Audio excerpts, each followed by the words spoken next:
L'Ukraine a visé des distilleries d'alcool en Russie, et je sais que vous y pensez, mais non, ça n'a rien à voir avec la vodka. Le 22 octobre dernier, 4 distilleries russes ont été attaquées dans les régions de Toula, Tambov, Voronezh et Bryansk par des drones ukrainiens.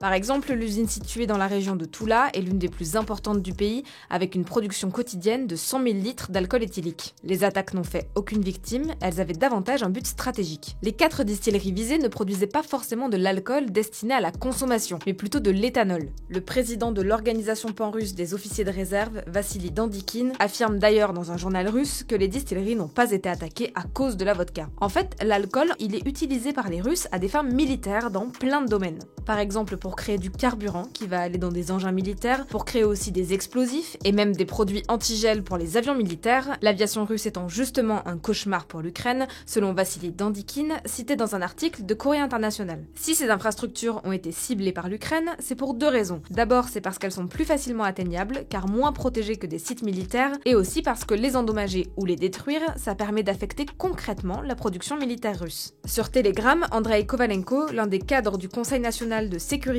et de défense de l'Ukraine, a déclaré que ces distilleries étaient des objets militaires, même s'ils sont déguisés en autre chose. C'est exactement pour la même raison que l'Ukraine a également frappé avec ses drones une centrale électrique ou encore une usine de production de caoutchouc.